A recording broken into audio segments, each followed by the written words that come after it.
ప్రాముఖ్యమైన సమయానికి మనం వచ్చాం. ఎఫెసీ పత్రికను మనం ధ్యానం చేస్తున్నాం. ఎఫెసీ పత్రిక 4వ అధ్యాయాన్ని మనం ధ్యానం చేస్తున్నాం. కాబట్టి మీరు ఎఫెసీ పత్రిక 4వ అధ్యాయాన్ని మీ బైబిల్లో తెరిచి ఉంచుకోండి. నెక్స్ట్ టైం ఇది కొనుక్కోవాలేమో నాయన, మనం ఇది ఇబ్బంది అవుతుంది. Right, okay. ఎఫెసీ పత్రిక 4వ అధ్యాయం 25 నుంచి 32 వచనాలు మనమందరం చదువుదాం. ఆ తర్వాత ప్రార్థన చేసి దేవుని వాక్యాన్ని మనం విందాం. ఎఫెసీ పత్రిక 4వ అధ్యాయం 25 నుంచి 32. ఈ ఒక్కసారికి మీరు లేచి నుంచోండి, తర్వాత మిమ్మల్ని ఎప్పుడు అడగా. అంటే ఇట్లా ముందుకు రాకుండా కిందికి ఉంటే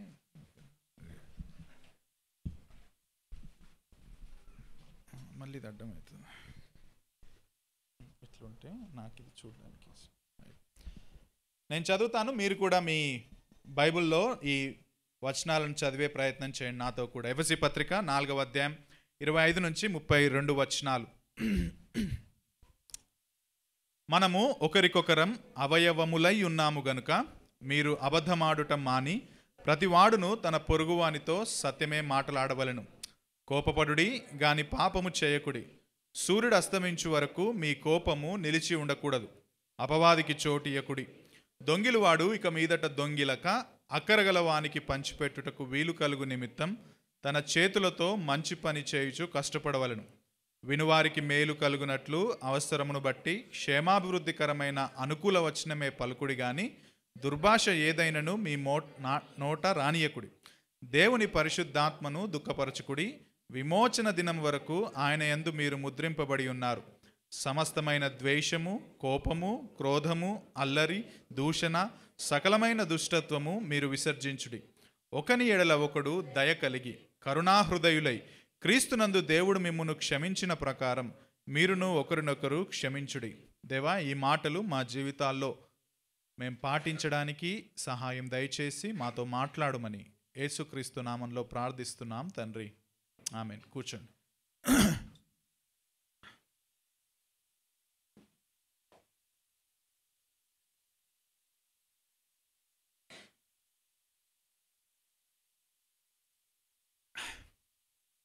రైట్, గత ప్రసంగంలో మనం పాత జీవితాన్ని పరిత్యజించాలని, నవీన స్వభావాన్ని మనం ధరించుకోవాలని, జీవించాలని మనం చూసాం.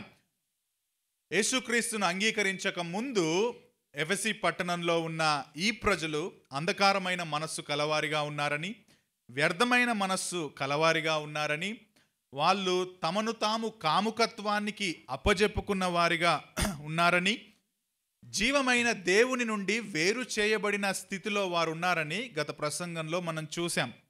కానీ పౌలు అంటున్నాడు, మీరు ఆ విధంగా క్రీస్తును నేర్చుకున్నవారు కారు. మీరిప్పుడు నూతన సృష్టి. మీరు యేసుక్రీస్తును గురించి విన్నారు. యేసుక్రీస్తు ఉపదేశం కింద, అంటే అపొస్తలులు బోధ చేసినప్పుడు మీరు నేర్చుకున్నారు.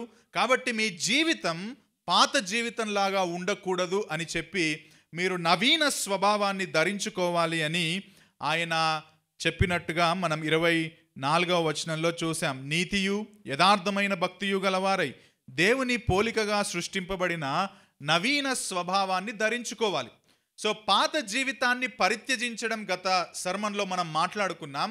సో మరి నవీన స్వభావాన్ని ధరించుకోవాలి అంటున్నాడు. అసలు నవీన స్వభావాన్ని ధరించుకోవడం అంటే ఏంటి అని మనం పౌలుని అడిగితే, ఆ తర్వాత అంతా పౌలు నవీన స్వభావం ధరించుకోవడం అంటే ఏంటో ప్రాక్టికల్గా కొన్ని ఆజ్ఞలను జారీ చేస్తున్నాడు. పౌలు ఎలాంటి వాడంటే కేవలం చెప్పి వదిలేసేవాడు కాదు. మీరు ఇట్లా జీవించండి అని చెప్పి వదిలేసేవాడు కాదు. పౌలు చెబితే దాన్ని ఎలా చేయాలో కూడా చాలా చక్కగా, మీరు ఏ పత్రికైనా చూడండి, చాలా చక్కగా మనకు ప్రాక్టికల్ ఎగ్జాంపుల్స్ కూడా ఆయన ఇస్తాడు. కాబట్టి ఆ సంగతులు ఏంటో కూడా మనం ఈరోజు ప్రసంగంలో చూసే ప్రయత్నం చేద్దాం.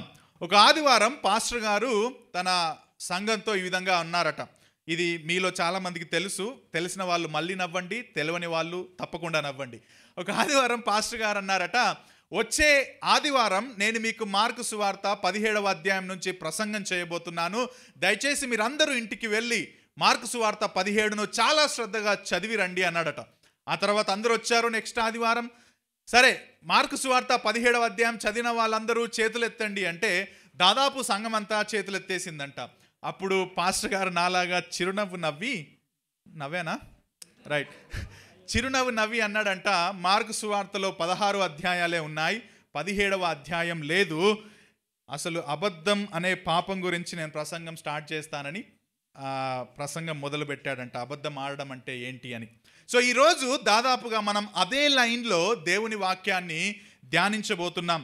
4వ అధ్యాయం 25వ వచనం మీరు చూస్తే పౌలు చెబుతున్న నవీన స్వభావంలో మొట్టమొదటి ప్రాక్టికల్ అప్లికేషన్ ఏం చెబుతున్నాడంటే, మనం ఒకరినొకరం అవయవములమై ఉన్నాము గనుక మీరు అబద్ధమాడుట మాని ప్రతివాడును తన పొరుగువానితో సత్యమే మాట్లాడవలెను.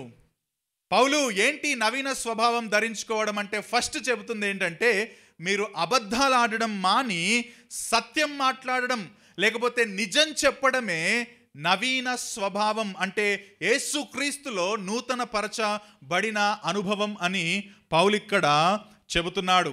మనలో చాలామందికి కొన్ని పదాలు తెలుసు కానీ ఆ పదాలకు సంబంధించిన నిర్వచనాలు తెలియదు. కాబట్టి మీకు ఈరోజు అబద్ధం అనే పదానికి నిర్వచనం కూడా నేను చెప్పే ప్రయత్నం చేస్తాను. వెబ్స్టర్ డిక్షనరీలో అబద్ధాన్ని ఈ విధంగా నిర్వచించారు: మోసం చేయాలనే ఉద్దేశంతో అసత్య ప్రకటన చేయడాన్ని అబద్ధం అంటారు.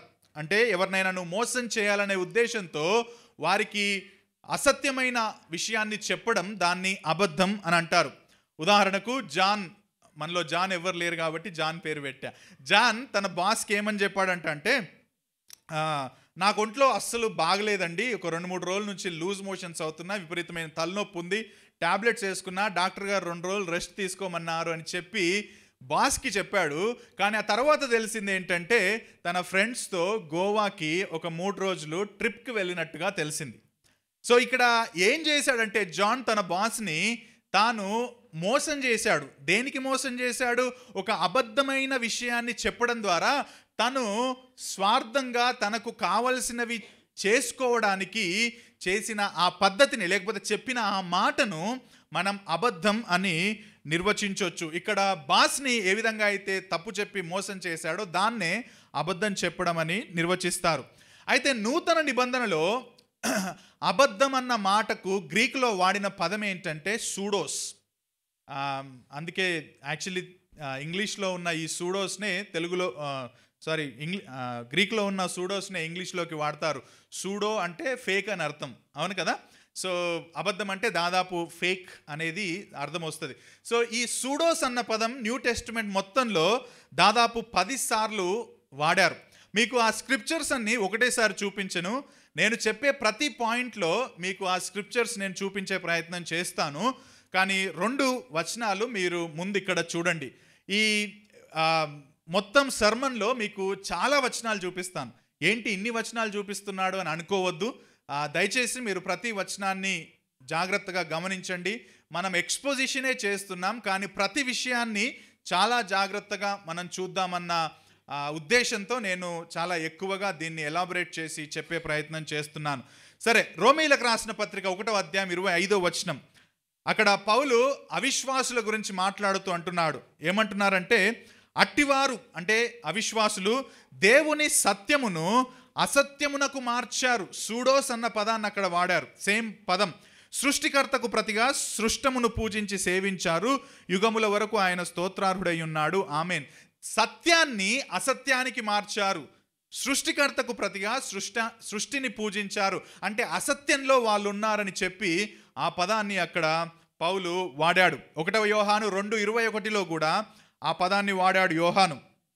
మీరు సత్యం ఎరుగని వారైనందున మీకు రాయలేదు కానీ మీరు దానిని ఎరిగి ఉన్నందున, ఏ అబద్ధము సత్య సంబంధమైనది కాదని ఎరిగి ఉన్నందున మీకు రాయిచున్నాను. అగైన్ సేమ్ పదాన్ని అక్కడ యోహాను వాడినట్టుగా అబద్ధము అన్న దానికి న్యూ టెస్టిమెంట్ ఆథర్ సూడోస్ అన్న పదాన్ని వాడినట్టుగా మనం చూస్తాం. ఒకవేళ పాత నిబంధనకి వెళ్తే దాదాపు దీనికి సమానమైన హీబ్రూ పదాన్ని 34 సార్లు వాడారు మొత్తం పాత నిబంధనలో. నూతన నిబంధనలో 10 సార్లు వాడారు, పాత నిబంధనలో 34 సార్లు వాడారు.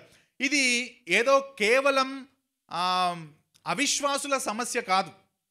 అంటే దేవుణ్ణి తెలుసుకొని వాళ్ళు అబద్ధం ఆడతారు, మేము దేవుణ్ణి తెలుసుకున్నామని చెప్పి మేము అబద్ధం ఆడని చెప్పుకునే క్రైస్తవులు ఎవరు లేరేమో. ఇది కేవలం వాళ్ళ సమస్య కాదు.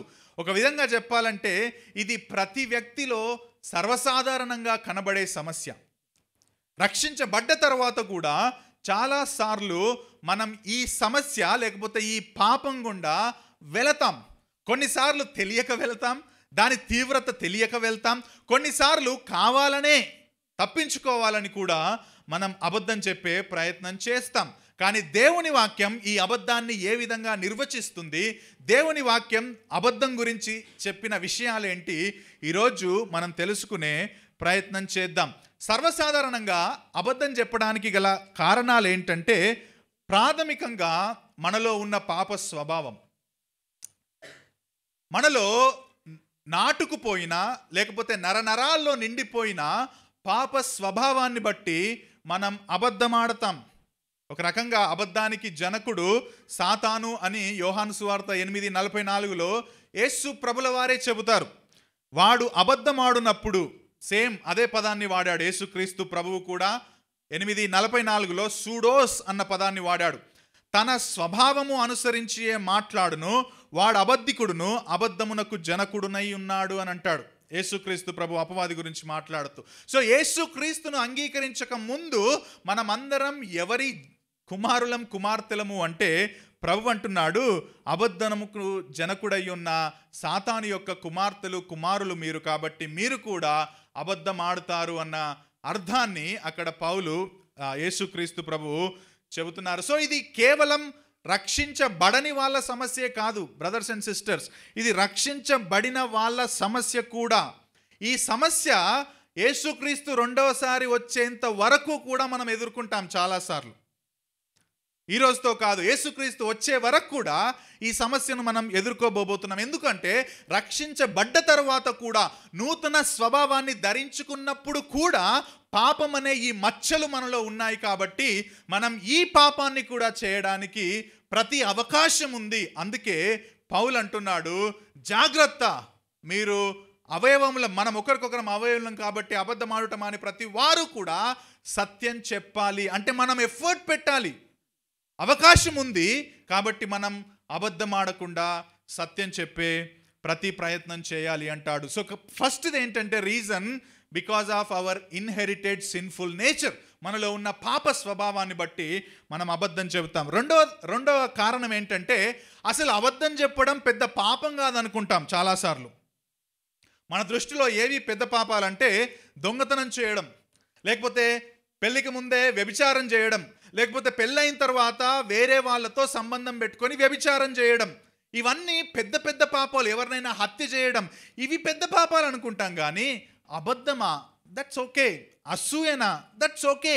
అది కామన్గా అందరికి ఉండేది కదా అని అనుకుంటాం. కానీ దేవుని వాక్యం అన్ని పాపాలను ఒకే తాటిలో చూపిస్తుంది. నేను మీకు ఆ వచనాన్ని తర్వాత చూపిస్తాను. కానీ అబద్ధం, అసూయ ఇవన్నీ కూడా దేవుని దృష్టిలో పెద్ద పాపాలే.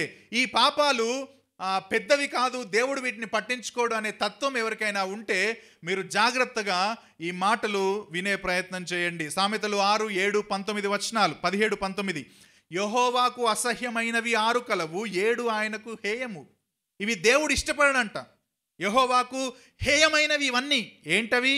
అహంకార దృష్టి, ప్రౌడ్ఫుల్. చాలా ప్రౌడ్ ఉంటారు కదా కొంతమంది, వాళ్ళను దేవుడు చాలా అసహ్యించుకుంటాడు. కళ్ళలాడు నాలుక. కళ్ళలాడు నాలుక అంటే అబద్ధం చెప్పే నాలుక. అబద్ధం చెప్పే నాలుక దేవుడు చాలా ప్రేమిస్తాడని వాక్యం చెప్పట్లేదండి, దేవుడికి అసహ్యం అంటున్నాడు. అసహ్యం అనేది చాలా స్ట్రాంగ్ వర్డ్. నిరపరాధులను చంపు చేతులు, దుర్యోచనలు యోచించు హృదయం, కీడు చేయుటకు త్వరపడి పరుగులెత్తు పాదాలు. 19వ వచనం, లేని వాటిని పలుకు అబద్ధ సాక్షి. 2 సార్లు అబద్ధ సాక్షి, కళ్ళలాడు నాలుక, ఈ ఇద్దరు కూడా దేవునికి అసహ్యమైన వాళ్ళు. సో ఇది చిన్న పాపం అని నువ్వు ఎలా అనుకోగలుగుతావు? దేవుడు అసహ్యించుకుంటుంటే అది పెద్ద పాపమే దేవుని దృష్టిలో. దేవుడు ఒకవేళ ఇటువంటి పాపాలని అసహ్యించుకుంటున్నాడంటే దేవుని దృష్టిలో ఇవి తీవ్రమైన పాపాలని మనం అర్థం చేసుకోవాలి. అది రెండవది. మూడవది ఏంటంటే చాలాసార్లు మనం అబద్ధం ఆడడానికి కారణం మన స్వార్థ ప్రయోజనాలు.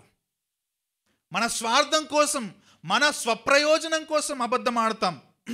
ఒకవేళ ఈ అబద్ధం ఆడితే నాకు ఎక్కువ డబ్బు రావచ్చు, నేను ఎక్కువ సంపాదించవచ్చు, ఈ ఫేక్ సర్టిఫికేట్ పెడితే నాకు ఒక పెద్ద కంపెనీలో జాబ్ రావచ్చు. సో నా స్వప్రయోజనం కోసం, నా స్వార్థం కోసం నేనేం చేస్తానంటే చాలాసార్లు అబద్ధం చెబుతాను. అది 3వ కారణం. 4వ కారణం ఏంటంటే టు ప్లీజ్ అదర్స్, ఇతరులను సంతోషపెట్టాలనే తత్వం.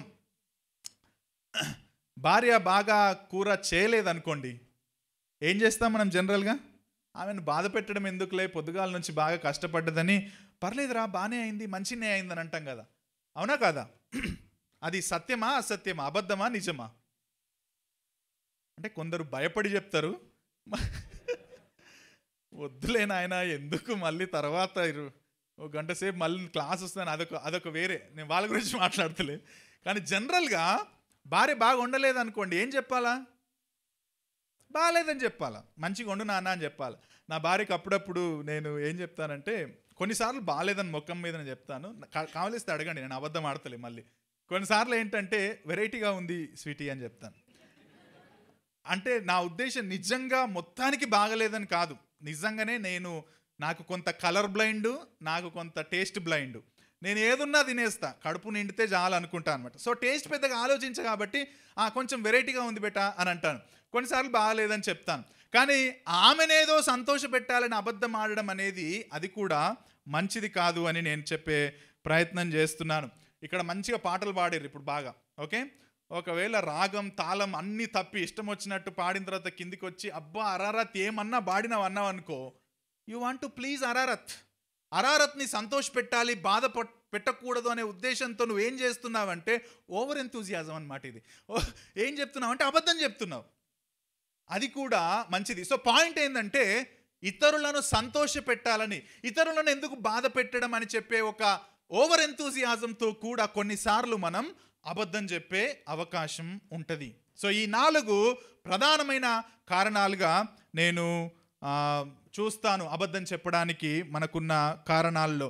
సరే, ఈ అబద్ధాలు చెప్పడం వల్ల కలిగే దుష్ఫలితాలు ఏంటి? ఒకవేళ అబద్ధం చెప్పడం పాపం అయితే, అబద్ధం చెప్పడానికి ఇవి కారణాలు అయితే, అబద్ధం చెప్పడం వలన కలిగే దుష్ఫలితాలు ఏంటి కూడా నేను మీకు చెప్పే ప్రయత్నం చేస్తాను. ఒకవేళ ఫస్ట్ రీజన్ పాపం అని చెప్పాం కాబట్టి ఫలితం కూడా పాపం వలన కలిగే పర్యవసనాలే ఉంటాయి. మన లోపల అంతరంగంలో ఉన్న పాపమే ప్రధాన కారణమైతే దానివల్ల కలిగే ఫలితం, అబద్ధం చెప్పడం వల్ల కలిగే ఫలితం కూడా ఆ పాపం వలన కలిగే ఫలితాలే ఉంటాయి అని చెప్పి మనం తెలుసుకోవాల్సిన అవసరం ఉంది. చూడండి, కీర్తన 5:6 మీకు అక్కడ ఇచ్చాను, బట్ స్టిల్ మీరు జాగ్రత్తగా వచనాలని నోట్ చేసుకోండి. కీర్తన 5:6లో కీర్తనకారుడు అంటున్నారు, అబద్ధమాడు వారిని నీవు నశింపజేయుదువు. అంటే there will be a punishment from God. దేవుడు పాపాన్ని బట్టి శిక్ష దయచేస్తాడు. ఎందుకు దయచేస్తాడు అంటే ఇప్పుడే చూసాం, దేవుడు పాపాన్ని అసహ్యించుకుంటాడు. న్యాయవంతుడైన దేవుడు, నీతిమంతుడైన దేవుడు పాపాన్ని చూసి చాలా బాగుంది, పర్వాలేదులే నా పిల్లలు పాపం చేసినా అని అనడు. అది ఆయన గుణలక్షణాల మీద అటాక్ అవుతుంది ఒకవేళ ఆయన పాపాన్ని గనక ప్రేమిస్తే. కాబట్టి ఆయన దేవుడు పాపాన్ని అసహ్యించుకోవడమే కాదు, నీతిమంతుడైన దేవుడు పాపాన్ని శిక్షిస్తాడు. సో అబద్ధం చెబితే కూడా దేర్ విల్ బి పనిష్మెంట్. ప్రకటన 21, 22, 27 వచనం, ప్రకటన 22, 15 వచనాలు. ఈ 2 వచనాలు చాలా స్ట్రాంగ్ అండి. ఇంతకుముందు చెప్పిన దానికి నేను మళ్ళీ జోడించి చెప్తాను. 21, 27లో గొర్రెపిల్ల యొక్క జీవ గ్రంథమందు రాయబడిన వారే దానిలో ప్రవేశింతురు గాని నిషిద్ధమైనదేదైనను అసహ్యమైన దానిని అబద్ధమైన దానిని, అగైన్ సూడోస్ అన్న పదం 21, 27లో జరిగించు వాడైనను దానిలోనికి ప్రవేశింపడు. 22, 15 చూడండి, కుక్కలు, మాంత్రికులు, వ్యభిచారులు, నరహంతకులు, విగ్రహారాధకులు, అబద్ధమును ప్రేమించి, సూడోస్ మళ్ళీ అదే పదం, జరిగించు ప్రతివాడు వెలపటనుందురు. సో ఈ 2 వచనాలు ఏం చెప్తున్నాయో తెలుసా అండి? మీరు విగ్రహారాధన చేసినా, నరహత్య చేసినా, వ్యభిచారం చేసినా, మాంత్రికులుగా ఉన్నా, మరియు అబద్ధము చెప్పినా మీరు వెలపటనుందురు అంటే మీరు రక్షించబడరు, నరకానికి పోతారు అని. Brothers and sisters, lying is not a simple sin. మీకు చాలాసార్లు చెప్పాను, పాపములను వైల్డ్ సిన్స్, పెట్ సిన్స్గా డివైడ్ చేయకండి. వైల్డ్ సిన్స్ అంటే పెద్ద పాపాలు, పెట్ సిన్స్ అంటే మనతో కూడా ఉండే పాపాలు, అసూయలు, లేకపోతే అబద్ధాలు, చిన్న చిన్న తప్పులు. వాటిని బట్టి ఇది పెద్ద పాపం కాదులే అన్న తత్వాన్ని విడిచిపెట్టండి. దేవుని దృష్టిలో ప్రతిదీ కూడా సమానమైన పాపమే. అబద్ధాన్ని పాపంగా చూడని వారు, అబద్ధంలో జీవించే అవిశ్వాసులు ఎక్కడికి వెళ్తారని ఈ 2 వచనాలు చెబుతున్నాయంటే వాళ్ళు నరకానికి వెళ్తారు. అబద్ధాన్ని ప్రేమించి అబద్ధంలో జీవించే వాళ్ళు నరకానికి వెళ్తారు. అలాగని దేవుడు అబద్ధం చెప్పిన విశ్వాసులను చాలా దగ్గరికి తీసుకొని ప్రేమించాడా అంటే లేదు. విశ్వాసులను కూడా శిక్షించాడండి. ఎక్కడ శిక్షించాడు? అపోస్తల కార్యం గ్రంథం 5వ అధ్యాయం. అనన్యా సపీరాలు, అప్పుడే సంఘం స్థాపించబడ్డది, కొత్త సంఘం, అప్పుడప్పుడే సంఘమంతా విస్తరిస్తూ ఉంది. ఆ కొత్త సంఘంలో అనన్యా సప్పిరాలు రక్షించబడిన విశ్వాసులే, వాళ్ళు అవిశ్వాసులు కాదు, వాళ్ళు రక్షించబడిన విశ్వాసులే. పరిశుద్ధాత్మకు వ్యతిరేకంగా వాళ్ళు అబద్ధం చెప్పారు పేతురుతో. ఏం చేశాడు దేవుడు? పర్వాలేదులే, కొత్త సంఘం స్టార్ట్ అయింది, ఈ చిన్న చిన్నయే కదా, వదిలేద్దాం, వాళ్ళను కూడా మనం ప్రేమించాలి అని చెప్పేసి సైలెంట్గా ఉండలేడు. తాను స్టార్ట్ చేసిన ఆ కొత్త సంఘంలో ఆ కపుల్ని నిర్దాక్షిణంగా చంపి పడేసిండు. పేతురు చంపలేదు. ఎవరు చంపారో తెలుసా? దేవుడు చంపాడు. ఎంత ఘోరం అంటే, ఆయన శవాన్ని ఇట్లా తీసుకుపోయినరో లేదో, ఈమె వచ్చి చెప్పంగానే ఈమె అసలు ఆ శవాన్ని ఇంకా పాతి పెట్టిర్రో లేదో ఈమెను కూడా తీసుకొని పోయారు, బ్యాక్ టు బ్యాక్. ఎందుకో తెలుసా? పరిశుద్ధాత్మకు వ్యతిరేకంగా వాళ్ళు అబద్ధం చెప్పారు. దేవుడు ఆ విధంగా చేస్తే మన పట్ల కృప చూపిస్తున్నాడు దేవుడు. అదే విధమైన శిక్ష వేసి ఉంటే ఏ సంఘంలో ఏ వ్యక్తి ఉండకపోయేవాడేమో. కేవలం మైకులు మాత్రమే పాట పాడేవేమో అప్పుడు, హల్లెలూయా స్తుతి మహిమాన.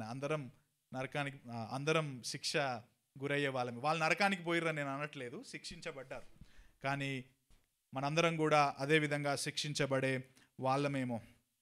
సామెతలు 19:5-9, కూట సాక్షి శిక్ష నొందకపోడు, అబద్ధములాడువాడు తప్పించుకొనడు. అంటే అర్థం ఏంటంటే దేర్ విల్ బి పనిష్మెంట్. సామెతలు 21:6, అబద్ధములాడి ధనము సంపాదించుకొనుట ఊపిరితో సాటి, దానిని కోరువారు మరణాన్ని కోరుకుందురు.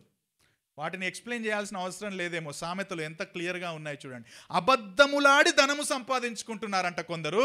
అది ఇట్లా వచ్చిపోయే ఊపిరి ఎంతసేపు ఉంటుందండి? కొద్దిసేపే ఉంటుంది.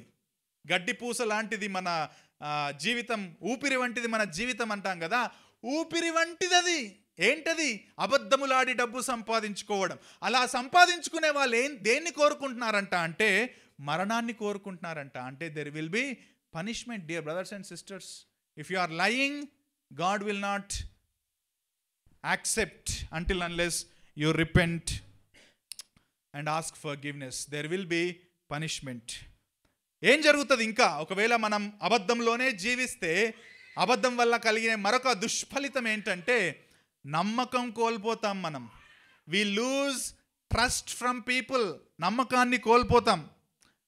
ఒక విషయం ఆలోచిద్దాం. మన సంఘంలోనే ఒక విషయం బట్టి నువ్వు అబద్ధం ఆడావని ఎవరికన్నా తెలిసిందనుకో, నెక్స్ట్ టైం ఆ వ్యక్తి నేను నమ్ముతాడా? అస్సలు నమ్మడండి. నమ్మకాన్ని కోల్పోతాం. నేను మెడికల్ డాక్టర్ని. సో నేను డాక్టర్ చదవలేదు అనుకుందాం. నా పేరుకు ముందు నేను డాక్టర్ అని పెట్టుకున్నాను. ఓకే, డాక్టర్ అని పెట్టుకున్నాను. మీ అందరికీ కూడా డాక్టర్గా నన్ను నేను ప్రజెంట్ చేసుకున్నాను. ఆ తర్వాత ఎప్పుడో MCI వాళ్ళు ఈ మధ్యలో దాడులు చేస్తున్నారు, ఫేక్ డాక్టర్ల మీద దాడులు చేస్తున్నారు. తర్వాత వచ్చి నా క్లినిక్ మీద దాడి చేస్తే నేను ఫేక్ అని తెలిసిపోయింది. అప్పుడు మీలో ఎవరైనా నన్ను నమ్ముతారా? నా దగ్గరికి ట్రీట్మెంట్కి వస్తారా? వామ్మో, ఇంత మోసం చేసిండేంది శంకరన్న, ఇన్ని రోజులు ఆయన డాక్టర్ అనుకున్నాము కానీ ఫేక్ డాక్టర్ అని తెలిసిపోయింది అని చెప్పేసి నా మీద మీకున్న అభిప్రాయం అంతా కంపు అవుతుందా లేదా? అంటే you will not trust me. ఇంత పెద్ద మోసం చేసిండు అని అనుకుంటారా లేదా? సో మనం సంఘంలో కావచ్చు, సమాజంలో కావచ్చు, ఏదైనా తప్పు అబద్ధం చెప్తే ఆ వ్యక్తి ఒకవేళ ఆ అబద్ధాన్ని గురించి సరైన అవగాహన ఒకరోజు కలిగితే ఆ తర్వాత నిన్న ఆ వ్యక్తి నమ్మడు. ఆ తర్వాత ఆ నమ్మకం కోల్పోవడం ఎక్కడికి దారితీస్తుందో తెలుసా? సంబంధాలు కోల్పోవడానికి కూడా దారితీస్తుంది. So he will not trust you and he will not have relationship with you. So you lose relationships if you are constantly sinning by telling a lie. పదే పదే అబద్ధాలు చెప్పి నువ్వు వ్యక్తులతో ఒకవేళ గడుపుతూ ఉంటే ఒకరోజు పాపం పండుతుంది.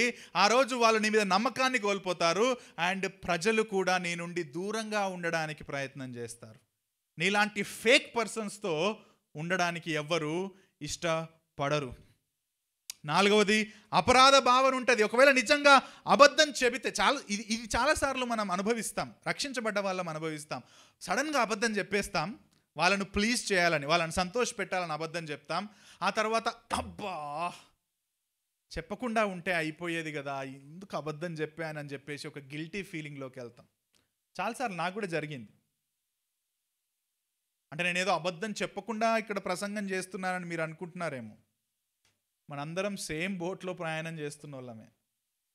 నేను పెద్ద పవిత్రుడను, మీరు చిన్న పవిత్రులు కాదు. We are all in the same boat brothers and sisters. ఇది చెప్పకుండా ఉంటే అయిపోయేది కదా, ఆ గిల్టీ ఫీలింగ్, ఆ అపరాధ భావన కొన్నిసార్లు తోడేస్తుంది. మీకు ఈ విషయం చెప్పనా, కొంతమంది వాళ్ళ జీవితంలో చెప్పిన ఒక పెద్ద అబద్ధం వలన 15-16 సంవత్సరాల వరకు కూడా అపరాధ భావనలో నలిగిపోయి డిప్రెషన్ గుండా వెళ్ళిన వాళ్ళు ఉన్నారు. ఆ రోజు ఆ ఒక్క విషయం చెప్పకపోయి ఉంటే బాగుండేది అని చెప్పి కొన్ని సంవత్సరాలు బాధపడుతున్న వాళ్ళు కూడా ఉన్నారు గిల్టీ ఫీలింగ్తో. బ్రదర్స్ అండ్ సిస్టర్స్, అబద్ధం చెప్పడం వలన కలిగే ఫలితాలు చాలా తీవ్రమైనవి. దేవుడు దాన్ని చూస్తూ ఊరుకోడు. దేవుడు ఏదో ఒక రోజు ఏదో ఒక రకంగా దాని శిక్ష నీ మీదికి తీసుకొస్తాడు. నువ్వు కూడా నీ ప్రజలతో సమాధానం ఉండకుండా, నీ హృదయంలో సమాధానం ఉండకుండా, నువ్వు దేవుణ్ణి హృదయమారా స్తుతించకుండా ఆరాధించకుండా ఉండే అవకాశం కూడా ఉంటుంది. If you are living in a life of lies, అబద్ధాల జీవితంలో నీవు గడిపితే ఇన్ని ఫలితాలు జరిగే అవకాశం ఉంది. మరి దీనికి పరిష్కారం ఏంటి? పౌలు అంటున్నాడు, మీరు అబద్ధమాడుటం మాని ఏం చేయమంటున్నాడు? ప్రతివాడు తన పొరుగువానితో సత్యమే మాట్లాడాలి. డియర్ బ్రదర్స్ అండ్ సిస్టర్స్, మీలో ఎవరైనా అబద్ధం చెప్పడం అలవాటుగా ఉంటే ఇదిగో పౌలు చెబుతున్న మాట ఏంటంటే, అది పరిత్యజించండి, దాన్ని పక్కన పెట్టండి, నవీన స్వభావం ధరించుకోండి. దాంట్లో మొట్టమొదటిది ఏంటంటే సత్యం మాట్లాడండి. విలియం హెన్రిక్సన్ అనే భక్తుడు ఈ విధంగా అంటున్నాడు, అబద్ధాన్ని చంపడానికి గల అత్యుత్తమమైన మార్గం ఏంటో తెలుసా? సత్యం చెప్పడం. అత్యుత్తమమైన మార్గం సత్యం చెప్పడం. పౌలు ఇక్కడ యాక్చువల్లీ జకర్యాస్ 8:16 ప్రస్తావిస్తున్నాడు. జకర్యా 8:16 ఈయన మాట్లాడిన మాట అక్కడ ఏమనుందంటే, మీరు చేయవలసిన కార్యము లేవంటే ప్రతివాడు తన పొరుగువానితో సత్యమే మాట్లాడాలి, సత్యమును బట్టి సమాధానకరమైన న్యాయమును బట్టి మీ గుమ్మములలో తీర్పు తీర్చాలి. ఇజ్రాయిలైట్స్ ప్రవాసం నుంచి, ఎగ్జైల్ నుంచి వచ్చారు. ఆ వచ్చిన ప్రజలకు జకర్యా చెబుతున్నాడు, ఇదిగో మీరందరూ ఆ బంధకాల నుండి, ప్రవాసం నుంచి బయటికి వచ్చారు. ఇప్పుడు మీరందరూ ఒక ఫ్యామిలీ, మీలో ఎటువంటి అసత్యం ఉండకూడదు, ప్రతివాడు పొరుగువానితో సత్యం మాట్లాడండి, మీరు ఒక్క కుటుంబంగా ఉన్నారు అని చెప్పి జకర్యా అప్పుడే ఆ ప్రవాసం నుంచి వచ్చిన ప్రజలకు చెప్పిన ఆ మాటను పౌలు ఇక్కడ 4వ అధ్యాయం 25లో ప్రస్తావిస్తున్నాడు. గ్రీకులో సత్యం అన్న పదానికి అర్థం ఏంటంటే అలీత్య. నా పెద్ద కూతురు పేరు, రైట్? అలీత్య అంటే సత్యము. అంటే దాని నిర్వచనం ఏంటంటే గుప్తంగా దాచబడి ఉన్నదాన్ని బయలుపరచడమే. దాచబడి ఒకటి ఉంది, లేకపోతే గుప్తంగా ఉంది, దాన్ని బయలుపరచడాన్నే మనం అలీత్య లేకపోతే సత్యం చెప్పడం అని అంటారు. ఒకవేళ ఉదాహరణకు మీరు చూస్తే మార్కు సువార్త 5:33, యేసుక్రీస్తు ప్రభుల వారు ఒక అధిపతి యొక్క కూతురుని బాగు చేయడానికి వెళ్తూ ఉంటే దారిలో ఒక ఆమె 12 ఏళ్ల నుంచి రక్తస్రావం కలిగిన ఒక స్త్రీ ఆయన దగ్గరికి వెళ్ళాలని ప్రయత్నం చేస్తుంది. కానీ చాలా ఎక్కువ మంది ఉంటే ఆయనను ముట్టుకోవడం చాలా కష్టమవుతుంది. అప్పుడు ఏం చేస్తుంది? ఆయన వస్త్రపు చెంగు ముట్టుకుంటే చాలు అని చెప్పి ఆయన మెల్లగా వెళ్ళి వస్త్రపు చెంగు ముట్టుకుంటే యేసు ప్రభుకు తనలో నుండి ప్రభావం వెళ్ళిపోయిందని అర్థమవుతుంది. ఇక్కడ ఎవరో నన్ను ముట్టుకున్నారు, నాలో నుండి ప్రభావం వెళ్ళిపోయింది, ఎక్కడ అని అంటే శిష్యులు అంటారు, ఏం మాట్లాడుతున్నావు ప్రభు, చూసినావా ఎంతమంది ఉన్నారో చుట్టూ, ఇంతమంది చుట్టూ ఉంటే ఎవరు ముట్టుకున్నారంటే మేము ఏం చెప్పాలి నాయన అని చెప్పేసి ఆయన అంటే ఆమె మెల్లమెల్లగా భయపడుతూనే వచ్చి ఏమంటది, స్త్రీ తనకు జరిగినది ఎరిగి భయపడి వణుకుతూ వచ్చి ఆయన ఎదుట సాగిలపడి తన సంగతి అంతయు ఆయనతో చెప్పెను. యాక్చువల్లీ తెలుగులో బాగాలేదు అది, అక్కడ సంగతి అని ఉంది కానీ సత్యం ఏడుందని మీకు డౌట్ రావచ్చు. ఇంగ్లీష్లో చూస్తే షీ టోల్డ్ ఎవ్రీ ట్రూత్, అక్కడ వాడిన పదం అలీత్య. సో ఆయన మాట అన్నప్పుడు ఆ స్త్రీ వచ్చి ఏం చెప్పిందంటే, ఇన్ని రోజులు అప్పటి వరకు దాచింది, చెప్పుకోవద్దని అనుకుంది, కానీ అక్కడికి వచ్చి ఆమె మొత్తం సత్యమంతా అంటే నేనే ముట్టాను అని చెప్పి ఆయన యేసుక్రీస్తుకు చెప్పిన విషయాన్ని మనం మార్క్స్ వార్త 5లో చూస్తాం. సో పాయింట్ ఏంటంటే డియర్ బ్రదర్స్ అండ్ సిస్టర్స్, మీరు అబద్ధం అనే జీవితంలోంచి బయటికి రావాలంటే సత్యం పలకడానికి ప్రతి ప్రయత్నం చేయాలి. ఎందుకు సత్యమే చెప్పాలి? ఎందుకు అంటే మొట్టమొదటిది సత్యం ఎందుకు చెప్పాలి? మనం నవీన స్వభావం ధరించుకున్న మనం నిజం ఎందుకు మాట్లాడాలంటే సత్యం దేవుని లక్షణం. దేవుడు సత్యవంతుడైన దేవుడు. యోహాను సువార్త 14:6 మనందరికీ తెలుసు, నేనే మార్గమును, నేనే అలైత్య, నేనే జీవమును, నేనే మార్గమును, నేనే సత్యమును, నేనే జీవమును అని యేసుక్రీస్తు ప్రభు అంటున్నాడు. సంఖ్యాకాండం 23:19 అబద్ధమాడుటకు ఆయన మానవుడు కాడు. బైబిల్ దేవుడు అబద్ధం ఆడడు, అబద్ధమును ప్రోత్సహించడు, అబద్ధాన్ని అసహించుకుంటాడు. ఆయన నరుడు కాడు అబద్ధమాడుటకు. 1 సమూయేలు 15:29 ఇశ్రాయేలీయులకు ఆధారమైన వాడు నరుడు కాడు, ఆయన అబద్ధమాడడు, పశ్చాత్తాపపడడు. హెబ్రీ 6:17 ఈ విధంగా దేవుడు తన సంకల్పం నిశ్చలమైనదని, వాగ్దానానికి వారసులైన వారికి నిశ్చయంగా కనపరచవలనని ఉద్దేశించిన వాడై తాను అబద్ధమాడ జాలని. సో అగైన్ అండ్ అగైన్ మనం ఏం చేస్తున్నామంటే, మనం పూజిస్తున్న ఆరాధిస్తున్న దేవుడు సత్యవంతుడైన దేవుడు. అతని గుణలక్షణం అది. ఆయన సత్యం మాట్లాడతాడు, ఆయనలో సత్యం ఉంది, ఆయన అబద్ధమాడడు. ఆ దేవుణ్ణి మనం కలిగి ఉన్నాం కాబట్టి మనము కూడా సత్యము మాట్లాడాలి. మనం ఇంతకుముందు పాట పాడాం కదా, ఏమని పాడాం? జీవితంలో నీలా ఉండాలని యేసు ఎంతో ఎట్లా కూర్చుండుటలో మాట్లాడుటలో ఎట్లా మాట్లాడాలి? సత్యం మాట్లాడాలి. ఎందుకు మాట్లాడాలి? ఇదిగో ఆయన సత్యవంతుడు, ఆయనలాగా ఉండాలని ఆశ కలిగి ఉన్నానని పాటలు పాడుతున్నాం కదా. మరి మనం ఒకవేళ నీకు ఆశ లేకపోతే ఆ పాట పాడొద్దు. నువ్వు పాడినావనుకో, ఈరోజు నువ్వు దేవునికి ప్రార్థన చేసావు, దేవా ఇదిగో నీలా ఉండాలని ఆశపడుతున్నా కాబట్టి నేను సత్యం మాట్లాడడానికి సహాయం దయచేయి అని చెప్పి ప్రార్థన చేయాలి. ఎందుకంటే దేవుడు సత్యవంతుడు. రెండవదిగా ఆయన పిల్లలు కూడా సత్యం మాట్లాడడానికి ఆయన ఆజ్ఞాపించాడు. దేవుడు మనకు ఆజ్ఞను జారీ చేశాడు. అసలు పౌలు మాట్లాడిన మాట రిక్వెస్ట్ లాగా లేదు. మనం ఒకరికొకరం అవయవములై ఉన్నందున అబద్ధమాడుట మాని సత్యమే మాట్లాడాలి అంటే బాబు ప్లీజ్ రిక్వెస్ట్ చేస్తున్నాను అంటున్నాడా? ఆయన దేవుడిచ్చిన అధికారంతో ఆజ్ఞను జారీ చేస్తున్నాడు. స్పీక్ ద ట్రూత్, సత్యం మాట్లాడండి అని కమాండ్ చేస్తున్నాడు. So it's a command from the scripture to speak the truth. సత్యం మాట్లాడడం అది దేవుడిచ్చిన ఆజ్ఞ. ఎందుకు? మనం అక్కడికి వెళ్దాం. ఎవరి దగ్గరికి? మోషే దగ్గరికి. నిర్గమాకాండం 20వ అధ్యాయం 16వ వచనం. మనందరికీ తెలుసు 10 కమాండ్మెంట్స్లో ఒక కమాండ్మెంట్ ఏంటి? నీ పొరుగువాని మీద అబద్ధ సాక్ష్యం పలకూడదు. అంటే ఏం చేయాలా? నువ్వు సత్యం చెప్పాలా కోర్టులో, నువ్వు అబద్ధం మాట్లాడద్దు. నువ్వు ఒకవేళ కోర్టులో కూడా అబద్ధ సాక్ష్యం చెప్పావనుకో, నీకు దండేసి దండం పెడతారా? ఏం చేస్తారండి? కోర్టులో అబద్ధ సాక్ష్యం చెబితే మళ్ళీ నీకు శిక్ష ఉంటుంది. అంటే ఈవెన్ మన వరల్డ్లీ చట్టాల పరంగా చూసినా అబద్ధం చెప్పడం భారతీయ శిక్ష చట్టం ప్రకారం కూడా అది పాపమే, అది నేరమే. 10 కమాండ్మెంట్స్లో కూడా దేవుడు ఆ రోజే అబద్ధ సాక్ష్యం పలకూడదని చెప్పాడు. ఒకటో యోహాను 3:18 చిన్నపిల్లలారా, యోహాన్ రాస్తున్నాడు. అంటే ఓ విశ్వాసులారా, మాటతోనూ నాలుకతోనూ కాక క్రియతోనూ సత్యముతోనూ ప్రేమించండి. మళ్ళీ అక్కడ రిక్వెస్ట్ చేయట్లే, ప్రేమింతుము అంటే ప్రేమించండి, కమాండ్.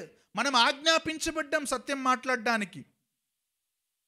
మన ప్రేమ కూడా, ఈ మాట వినండి, యోహాన్ రాసిన ఆ మాటలో అర్థం ఏంటో తెలుసా? మనం మన ప్రజల పట్ల సంఘంలో చూపించే ప్రేమ కూడా కపటమైన ప్రేమ ఉండొద్దని అర్థం. అంటే సూపర్ఫిషియల్ లవ్ ఉండే అవకాశం ఉంది మనకు. కపటమైన ప్రేమ ఉండొద్దు. ఏముండాలంటే ప్రేమలో సత్యం ఉండాలి. అంటే నిజంగా ఆ కంపాషన్ ఉండాలి, ఆ కరుణ ఉండాలి, ఆ దయ ఉండాలి. అది సత్యమైన ప్రేమ. కానీ సంఘాల్లో చాలా కపటమైన ప్రేమ, పైపైన ప్రేమ ఉండే అవకాశం కూడా ఉంటుంది. అది సత్యమైన ప్రేమ కాదు. యోహాను 4:24 దేవుడు ఆత్మ గనుక ఆయనను ఆరాధించువారు ఆత్మతోనూ అలీత్యాతోనూ ఆరాధింపవలను. ఆత్మతోనూ సత్యముతోనూ ఆరాధించవాలి. ఇది కూడా ఆజ్ఞ అండి. మనం సత్యంగా ఉండాలి. మనం చేసే ఆరాధన సత్యంగా ఉండాలి. నామకార్థంగా పైకెత్తి, చేతులు పైకెత్తి హల్లెలూయా దేవా నిన్ను స్తుతిస్తున్నాను అంటే కాదు ఆరాధన. మనం మన అనుదిన జీవితాల్లో సత్యముతో జీవిస్తూ దేవుణ్ణి సత్యపూర్వకంగా ఆరాధించాలి. దేవా నువ్వు నిజమైన దేవుడవు, నా జీవితంలో నువ్వు కార్యం చేసావు, నిన్ను నిజంగా ఆరాధిస్తున్నాను అని చెప్పి హృదయమారా ఆరాధించాలి. కానీ పైపైన చేసే ఆరాధన ఇట్స్ అ లై. దేవుడు అంగీకరించకని, ఇంకో విధంగా చెప్పనివ్వండి, దేవుడు అసహించుకునే ఆరాధనది. God hates that worship. If you are not speaking truth but worship God, దేవుడు ఇష్టపడాడు, అసహించుకుంటాడు. సామెతలు 12:22 అబద్ధమాడు, అసలు చూడండి ఎట్లున్నాయి సామెతల్లో. అబద్ధమాడు పెదవులు యెహోవాకు హేయములు, సత్యవర్తనులు ఆయనకు ఇష్టలు. దేవుని ఇష్టమైన పిల్లలుగా నువ్వు ఉండాలని కనుక నువ్వు ప్రార్థన చేస్తున్నావంటే, వినోద్ స్టార్టింగ్ ప్రేయర్ మీలో ఇక్కడ స్టార్టింగ్లో ఉన్న వాళ్ళు మీరు వినుంటే ఆ మాట చెప్పాడు. మనం దేవునికి ఇష్టమైన ఆరాధన చేయాలి, దేవునికి ఇష్టమైన పిల్లలుగా ఉండాలి అన్నాడు. ఒకవేళ మన గోల్ కూడా అదే అయితే, ఇదిగో సామెతలు 12:22 ఏమంటున్నారంటే అబద్ధమాడు పెదవులు యెహోవాకు హేయములు, సత్యవర్తనులు ఆయనకి ఇష్టలు. అంటే సత్యం చెప్పే వాళ్ళు ఆయనకు ఇష్టం. నువ్వు ఏమన్నా ప్రార్థన చేయి, నువ్వు ఏమన్నా కథలు చేయి, ఇష్టం ఉండదు ఆయనకు. నువ్వు సత్యం చెప్పడం దేవునికి ఇష్టం. అప్పుడు నువ్వు దేవునికి ఇష్టమైన పిల్లలుగా ఉండే అవకాశం ఉంటుంది. మొన్న మేము ఫని వాళ్ళ ఇంటికి చాలా రోజుల నుంచి, దాదాపు 6 నెలల నుంచి ఎల్బీ నగర్ దాటి అక్కడ నుంచి వస్తున్నారు కదా. So we want to really appreciate and వాళ్ళని కూడా ఒకసారి విజిట్ చేద్దామని మేము వాళ్ళ ఇంటికి వెళ్ళాం. మొన్న ఇంటికి నేను, అరారత్ అండ్ చైతన్య కలిసి వాళ్ళ ఇంటికి ఫ్యామిలీస్గా వెళ్ళి కొద్దిసేపు సమయం గడిపి వచ్చాం. అరారత్ మెట్రోలో వెళ్తూ ఉంటే మెట్రోలో ఒక మాట చెప్పాడు. అరారత్ నమ్మకంగా ఆఫీస్లో పనిచేస్తున్న విషయాన్ని చూసి వాళ్ళ బాస్ ఆమెకు వేరే ఆపర్చునిటీస్ కూడా నువ్వు అప్గ్రేడ్ చేసుకొని నువ్వు చాలా బాగా చేసినావు అని అప్రిషియేట్ చేశారట. సో ప్రైజ్ గాడ్ అరారత్ అని చెప్పాను. ఆ తర్వాత ఇంకో మాట చెప్పాడు అరారత్. ఏమన్నాడంటే వాళ్ళ కొలీగ్స్ కొంచెం పెద్ద ఆయన ఉన్నాడంట, ఆయన అన్నాడట, నువ్వు బాగా అప్గ్రేడ్ చేసుకోవాలంటే నువ్వు వెళ్ళాలంటే వేరే కంపెనీకి వెళ్ళు, ఫేక్ సర్టిఫికేట్ పెట్టేసాయి. సాఫ్ట్వేర్లో వెరీ కామన్ కదా, ఫేక్ సర్టిఫికేట్ పెట్టేసాయి, నీకు ఈజీగా వచ్చేస్తుంది, నువ్వు అప్గ్రేడ్ అవ్వచ్చు, వెళ్ళిపోవచ్చు అని అన్నాడట. వాళ్ళు ఏం పట్టించుకోరు, వాళ్ళు ఏం చూడరు. నువ్వు చాలామంది అసలు సాఫ్ట్వేర్లో జరుగుతుంది అదే, ఫేక్ సర్టిఫికేట్ పెట్టుకొని వెళ్ళిపోతారు, వెళ్ళిపో అని అన్నాడట. అయితే అరారత్ ఒక మాట అన్నాడంట. ఆ మాట ఆయనతో అన్నాడట. నాకు ఆ రోజు చెప్తా ఉంటే నాకు చాలా ఎంకరేజింగ్ అనిపించింది. ఏమన్నాడంట అంటే, అది నా ప్రాబ్లం కాదు, వాళ్ళు యాక్సెప్ట్ చేస్తుండొచ్చు, కానీ నా ప్రాబ్లం ఏంటంటే ఒకరోజు నేను నా దేవుని దగ్గర నిలబడతా, నేను నిలబడతా, అప్పుడు దేవుడు నన్ను ఎందుకు ఫేక్ సర్టిఫికేట్ పెట్టావు, అబద్ధం ఎందుకు చెప్పావంటే నేను ఆయనకు ఆన్సర్ చేయాలి. నా భయం అంతా అది, అందుకే నేను వెళ్ళను, ఫేక్ సర్టిఫికేట్ పెట్టను అని చెప్పి ఆయన వాళ్ళ కొలీగ్తో చెప్పాడట. నాకెంతో ఎంకరేజింగ్ అనిపించింది. ఎందుకంటే కారణం చెప్పాం కదా, మనం స్వార్థ ప్రయోజనం కోసం అబద్ధాలు మాట్లాడతాం. ఈ ఫేక్ సర్టిఫికేట్ పెడితే ఇంక్రిమెంట్ ఎక్కువ వస్తుందేమో, ఈ ఫేక్ సర్టిఫికేట్ పెడితే నాకు అప్గ్రేడ్ అయిపోతానేమో, నాకు జాబ్లో ప్రమోషన్ వస్తుందేమో, ఇట్స్ అ టెంప్టేషన్ రైట్. కానీ దేవుని కోసం నిలబడ్డ వ్యక్తి అబద్ధ సర్టిఫికేట్లు పెట్టాడు, అబద్ధాలు మాట్లాడడు. ఎందుకంటే మనం సత్యముగా ఉండడానికి ఆజ్ఞాపించబడిన దేవుని ప్రజలం. మూడవది ఏంటంటే, ఎందుకు సత్యమే చెప్పాలంటే పౌలు చెప్తున్నాడు 25వ వచనంలో, మనం ఒకరికొకరం అవయవములమై ఉన్నాం. That's a very strong and encouraging brothers and sisters. 2వ అధ్యాయంలో మీరు పరదేశులు కాదు, యాత్రికులు కాదు, మీరిప్పుడు దేవుని సంఘం అని చెప్పాడు. మీలో ఐక్యత ఉండాలని 4వ అధ్యాయంలో చెప్పాడు. మీరు ఒకే కుటుంబానికి చెందిన వాళ్ళు, ఒకే దేవునికి చెందిన వాళ్ళు, ఒకే క్రీస్తును కలిగిన వాళ్ళు, ఒకే నిరీక్షణ కలిగిన వాళ్ళు. మీరు ఐక్యంగా ఉండడం దేవుని చిత్తం. అందుకే మీరు పిలవబడ్డారు. ఆ పిలవబడిన పిలుపుకు తగినట్లుగా మీరు నడుచుకోండి అని చాలా స్ట్రాంగ్ ఫౌండేషన్ వేసి ఇప్పుడు చెప్తున్నాడు. చూడు ఎందుకు సత్యం మాట్లాడాలంటే, మీరందరూ ఒకరికొకరు ఆ యేసుక్రీస్తు శరీరమైన సంఘములో అవయవములై ఉన్నారు కాబట్టి. మీరందరూ అవయవాలు కాబట్టి మనం సత్యం చెప్పాలి. మనం ఒకే శరీరానికి చెందిన వాళ్ళం. మనం ఐక్యంగా ఉండడానికి పిలవబడిన వాళ్ళం. ఇంతకుముందు మనం చూసాం, అబద్ధం చెప్పడం వల్ల నమ్మకం కోల్పోతాం, అబద్ధం చెప్పడం వల్ల సంబంధాలు చెడిపోతాయి. మరి అలాంటప్పుడు మనం ఒకే శరీరంలో సత్యం చెప్పకుండా ఉంటే ఎలా? ఒకవేళ సత్యం చెబితే ఏం జరుగుతుందో తెలుసా? People will trust us. ప్రజలు మనల్ని నమ్ముతారు. ఇదిగో సంబంధాలు మెరుగవుతాయి. మన స్థానిక సంఘంలో ప్రేమ సంబంధాలు మెరుగవ్వాలంటే ఒక మార్గం ఏంటో తెలుసా? Speak the truth. సత్యం మాట్లాడండి. అది గాయపరిచినా సరే సత్యం మాట్లాడండి.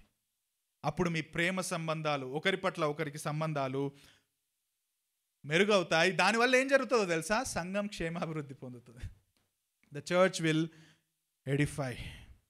ఒకవేళ సంఘంలో ఎవరైనా సభ్యుడు పాపం చేశాడనుకో, అది పాపం అని ఆయనకు చెప్పకుండా పర్వాలేదులే తెలుసుకుంటాడులే అని చెప్పేసి వదిలేసావనుకో, ఆ వ్యక్తి అదే పాపాన్ని మళ్ళీ కూడా చేసే అవకాశం ఉంది. కొన్నిసార్లు పాపం యొక్క తీవ్రత తెలియకపోవచ్చు, కొన్నిసార్లు అది పెద్ద పాపం కాదు అని కూడా ఆ వ్యక్తికి తెలియకపోవచ్చు. నువ్వు సరిచేసినప్పుడే ఆ వ్యక్తి వెలిగింపబడవచ్చు కూడా. అరే ఇది పాపమా, అరే ఇది దేవుడు మెచ్చనిదా, నాకు తెలియదు కదా, థ్యాంక్ యూ సో మచ్ అని చెప్పి ఆయన పాపాన్ని విడిచిపెట్టే అవకాశం కూడా ఉండొచ్చు. నేను ఎంబీబీఎస్ అయిపోయాక ఇంటర్న్షిప్ చేస్తాం. 4.5 సంవత్సరాలు థియరీ అయిపోయిన తర్వాత 1 year మేము ఇంటర్న్షిప్ చేస్తాం. అంటే మేము కోర్స్ వేసుకుంటాం.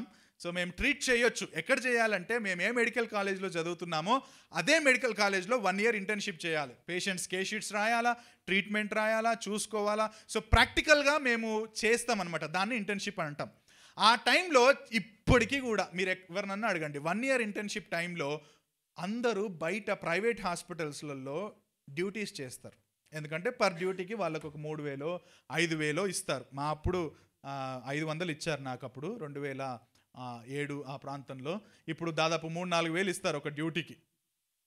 ఎందుకంటే వాళ్ళు కూడా గడవాలి కదా అని చెప్పేసి బయట నైట్ డ్యూటీస్ చేస్తారు. సో నేను కూడా నా ఫ్రెండ్స్తో కలిసి హాస్పిటల్లో నైట్ డ్యూటీస్ చేశాను. అప్పటికి రక్షించబడ్డాను నేను. కానీ ఆ విధంగా చేయకూడదన్న అవగాహన లేదు నాకు. న్యూ బిలీవర్ నేను, అప్పుడే 4th yearలోనే రక్షించబడ్డాను. సో నాకు అవగాహన లేదు.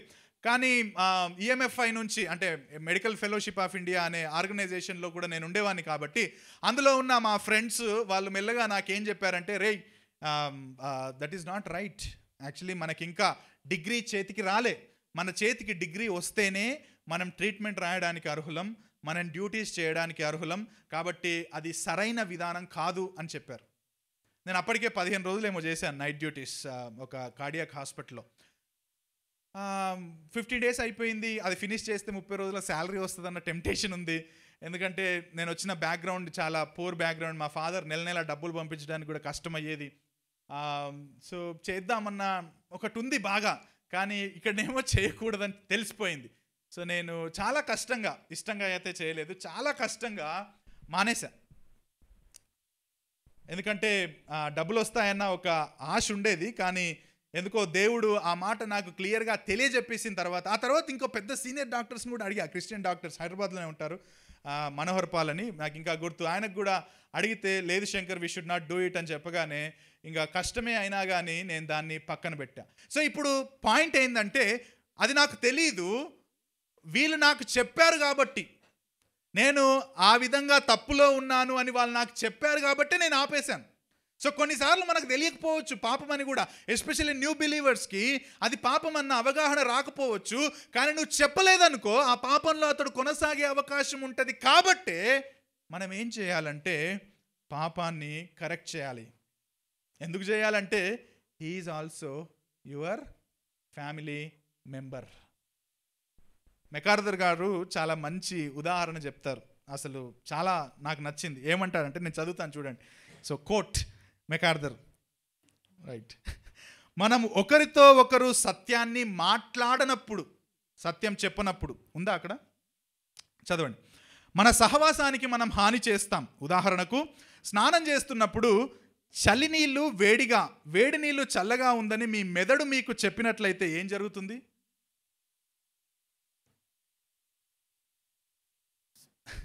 మస్తు వేడిగా ఉన్నాయండి, అవి చల్లగా ఉందని నీ మైండ్ నీకు అబద్ధం చెప్పింది. ఏం జరుగుతుంది చేయి పెడితే? కాలుతుందా? నిజమా? చిన్నప్పుడు నాకు ఏం చేయాలి నన్ను ఇది, చిన్నప్పుడు దాదాపు 4 years 3 years ఉన్నట్టున్నా వేడి వేడి నీళ్ళల్లో పెట్టానంట.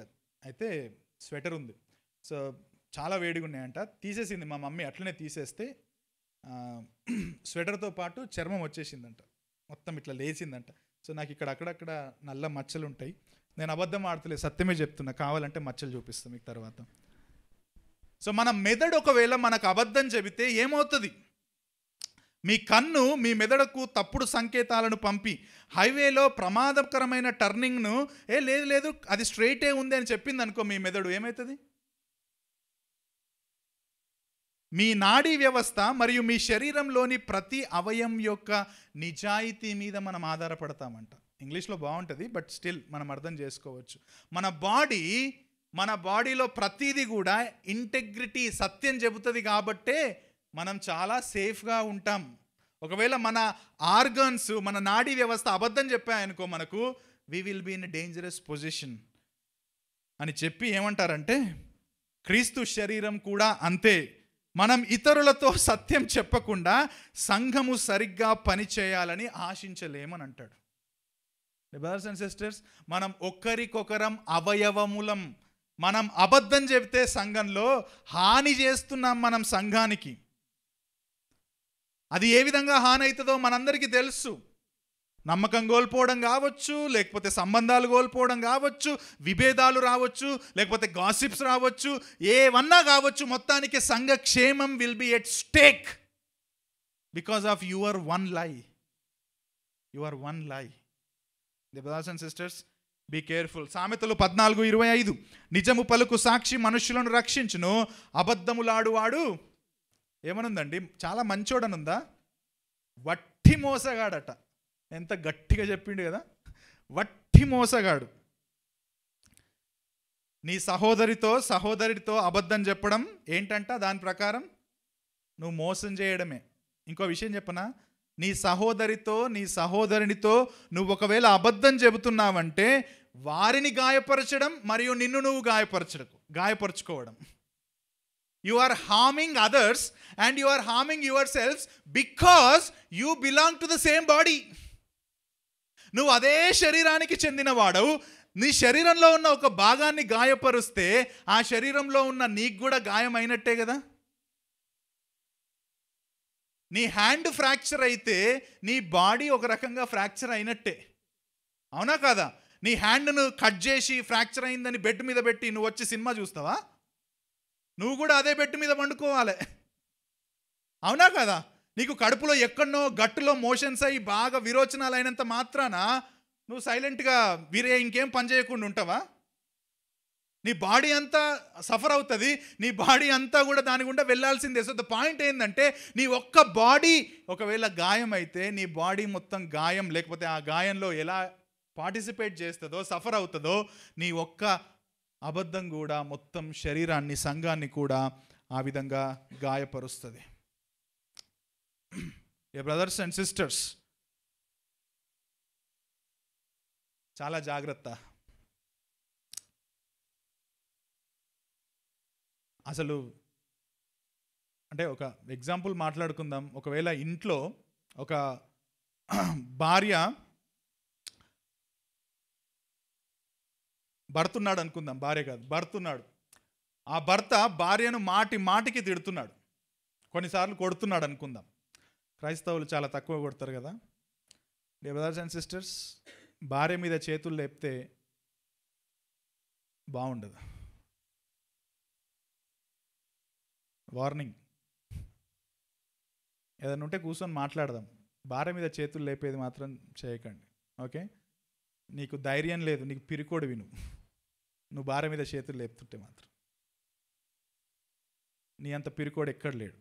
నీ భార్య మీద చేతులు లేపితే నీ అంత పిరికోడు ఎక్కడ లేడు. లేపకండి చేతులు. రైట్. సో ఒక భర్త ఉన్నాడు అనుకుందాం. ఆ భర్త భార్యను మాటికి తిడుతున్నాడు అనుకుందాం. అయితే ఇంకొక చర్చ్లో ఉన్న ఇంకొక సహోదరునికి ఆ విషయం తెలిసింది.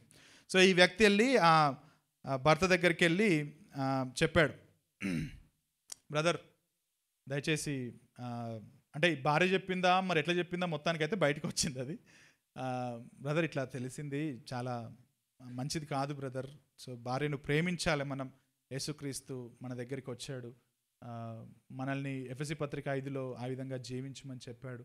సో మనం ప్రేమించాలి కానీ అట్లా చేయొద్దు బ్రదర్ అని చెప్తే, ఆ భర్త ఏమన్నాడంటే, బ్రదర్ నిజంగా చెప్పినందుకు చాలా థ్యాంక్ యూ బ్రదర్ అని చెప్పేసి పాపాన్ని ఒప్పుకున్నాడు అనుకో. Praise the Lord, praise the Lord. కానీ ఈ చెప్పే వ్యక్తి ఇంకొక రకంగా కూడా ఆలోచించే అవకాశం ఉంది. ఏంటంటే, అది పెద్ద సంఘంలో పెద్ద సీరియస్ ఏముంది దాంట్లో, దాన్ని పెద్దగా తీసుకోరు, దట్స్ ఓకే, బట్ జాగ్రత్తగా ఉండు బాబు అని చెప్పి ఇట్లా ఆ సిన్ యొక్క తీవ్రతను కనుక తగ్గించి చెప్పాడు అనుకో, అది సంఘానికి ఆ కుటుంబానికి క్షేమమా కాదా? అర్థమైందా నా పాయింట్? క్షేమమా కాదు. అంటే నా పాయింట్ ఏంటంటే, సంఘము కూడా ఏ విధంగా పాపాన్ని చూస్తుంది అన్న దృక్పథం, లేకపోతే దేవుని సంఘములో పాపానికి ఏమాత్రం కూడా అవకాశం లేదనే దృక్పథం సంఘ సభ్యులకు ఉండాల్సిన అవసరం ఉంది. అదే తీవ్రతను మనం పాపాన్ని కరెక్ట్ చేసినప్పుడు సూటిగా వాళ్ళకు చెప్పాల్సిన అవసరం కూడా ఉంది. నీ సంఘంలో పెద్దగా పాపాన్ని సీరియస్గా తీసుకోని అన్నట్టుగా నువ్వు ఒక వ్యక్తిని ఎంకరేజ్ చేస్తున్నావు అనుకో, అది కూడా ప్రాబ్లమే. Brothers and sisters, don't do that. That's okay అనకండి. సంఘంలో పెద్దగా సీరియస్గా తీసుకొని ఇటువంటి పాపాలని అనకండి. ఆ తీవ్రతను తగ్గించకండి. ఎస్పెషల్లీ మెంటరింగ్లో జాగ్రత్త. సూటిగా సత్యం చెప్పాలి, కానీ ఎట్ ద సేమ్ టైం పాపం యొక్క తీవ్రతను అస్సలు తగ్గించుకోవద్దు.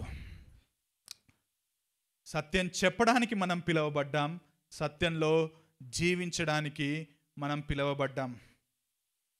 మీకు ఒక 2 ఎగ్జాంపుల్స్ నేను చెప్పే ప్రయత్నం చేస్తాను. మీలో కొంతమందికి డౌట్స్ రావచ్చు, మరి కొంతమంది విశ్వాసులు కూడా అబద్ధం చెప్పారు కదా పాత నిబంధనలో, మరి వాటిని ఎలా చూడాలి అని చెప్పి కూడా మీలో కొంతమందికి క్వశ్చన్ రావచ్చు. ఎస్పెషల్లీ ఆదికాండంలో 1వ అధ్యాయంలో మీరు చూస్తే హెబ్రీ మంత్రస్థానులు ఉంటారు, తెలుసా? హెబ్రీ మంత్రస్థానులు ఏం చేస్తారు? ఫరో, మగపిల్లవాడు మీరు డెలివరీ చేయడానికి పోయినప్పుడు మగపిల్లవాడు కనబడితే చాలు చంపి పడేయండి అని వాళ్ళకి ఆజ్ఞిస్తాడు, అవునా? సో వీళ్ళు ఏం చేస్తారు? వెళ్ళి మగపిల్లలందరినీ చంపరు, మగపిల్లలందరినీ కాపాడతారు. ఈ విషయం ఫరోకి తెలిసి మీరు ఎందుకు చేశారంటే ఏం చెప్తారు? వాళ్ళు చాలా చురుకైన వాళ్ళు, మేము వెళ్ళేలోపే డెలివరీ అయిపోయి దాచేస్తున్నారు అని చెప్పారు. అది నిజమా? కాదు, వీళ్ళే చేశారు డెలివరీలన్నీ. కానీ వీళ్ళు చెప్పింది ఏంటి? అక్కడ అబద్ధం చెప్పారు. మరి దాన్ని ఏ విధంగా చూడొచ్చు?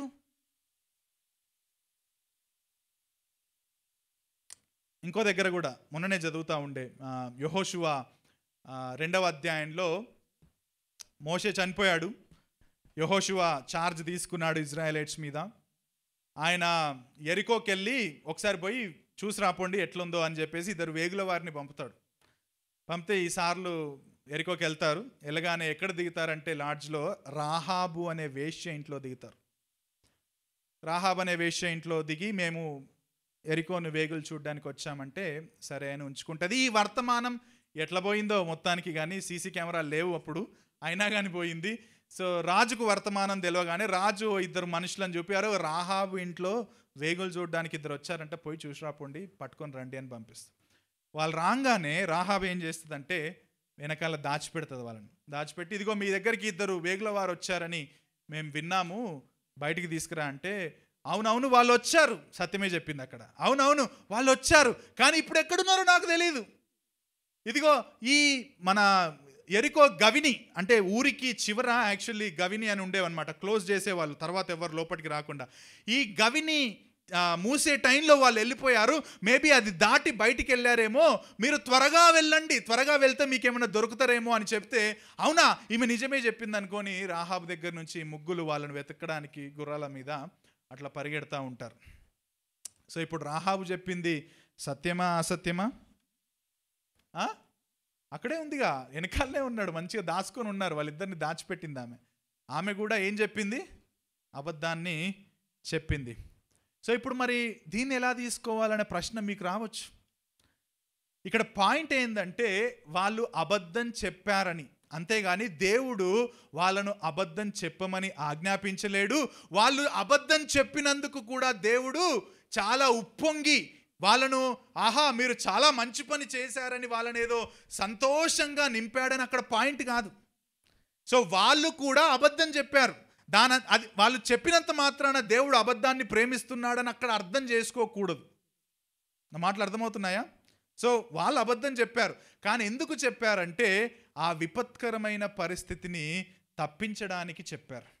దీన్ని ఏ విధంగా అర్థం చేసుకోవచ్చు అంటే మీకు ఇంకొక ఉదాహరణ చెప్తా. హిట్లర్ యూదులను అందరినీ చంపుతూ ఉంటే హాలాండ్లో ఒక ఆమె ఉంది, ఆమె పేరు కారిటెన్ బూమ్. కారిటెన్ బూమ్ ఏం చేసిందంటే కొంతమంది యూదులను కాపాడాలని, హిట్లర్ మారణకాండ నుంచి కాపాడాలని కొంతమంది యూదులను తన ఇంట్లో దాచిపెట్టింది. సో వీళ్ళు కారిటెన్ బూమ్ దగ్గరికి వచ్చి యూదులు మీ దగ్గర ఉన్నారా, ఉంటే బయటికి పంపు అని చెప్పేసి కారిటెన్ బూమ్కి అడిగారు. కారిటెన్ బూమ్ ఈజ్ ఎ క్రిస్టియన్, ఆమె క్రైస్తవురాలు. సో ఆమె ఇప్పుడు ఏం చేయాలా? క్రైస్తవురాలు కాబట్టి సత్యం చెప్పాలి కాబట్టి అవునవును మీరు చంపడానికి వచ్చారు కదా మా యూదుల్ని, ఇదిగో వెనకాల దాచిపెట్టాను, రండి తీసుకొని వెళ్ళండి అని వాళ్ళకి సత్యం చెప్పాలా, లేకపోతే వాళ్ళను రక్షించాలని, ఈ దుర్మార్గమైన క్రియ జరగకుండా ఈ మారణకాండను ఆపాలని ఆ కారిటెన్ బూమ్ అక్కడ వాళ్ళు ఇక్కడ లేరని అబద్ధం చెప్పాలా? చెప్పండి. మీకు సత్యం, మీ అందరి ముఖాల్లో క్వశ్చన్ మార్క్ కనబడుతుంది నాకు. అబద్ధం చెప్పాలా? అబద్ధం చెప్పింది ఆమె. ఎందుకు చెప్పిందంటే అతిపెద్ద పాపం, అతిపెద్ద ఉపద్రవం, అతిపెద్ద మారణకాండ జరగడానికి లేకపోతే దాని నుండి ప్రజలను కాపాడడానికి అత్యంత అరుదైన సందర్భాలలో ఆ విధంగా కారిటెన్ బూమ్ కావచ్చు, మంత్రసానులు కావచ్చు, లేకపోతే రాహాబు కావచ్చు, ఆ విధంగా అబద్ధం చెప్పారు. అది జనరల్గా జరిగేది కాదు. దేవుడు దాన్ని ఏదో మళ్ళీ ఆమోదిస్తున్నట్టుగా కూడా మనం చూడొద్దు. దేవుని వైపు నుంచి వాళ్ళు చేసింది ఒకవేళ పాపమే అయినా అటువంటి అరుదైన సిచ్యువేషన్స్లో ఒకవేళ మంత్రసానులు గనక ఆ రోజు వాళ్ళను రక్షించకపోతే ఆ దేశంలో ఉన్న మగపిల్లలందరూ అన్యాయంగా చంపబడేవాళ్ళు. రాహాబు ఒకవేళ వాళ్ళిద్దరిని కాపాడకపోతే ఆ తర్వాత దేవుని ఉద్దేశం నెరవేరేది కాదు. రాహాబు ఆ తర్వాత విశ్వాస వీరుల లిస్టులో ఉంటుంది. దేవుని అల్టిమేట్ ప్రణాళికలో అది జరిగేది కాదు. ఆ రోజు కారిటెన్ బూమ్ కూడా ఒకవేళ ఆ ప్రజలను ఆపకపోతే ఎంతోమంది, ఇంకా ఎంతోమంది అన్యాయంగా యూదులు చంపబడేవారు. సో చాలామంది బైబిల్ పండితులు ఏమంటారంటే అతి ఘోరమైన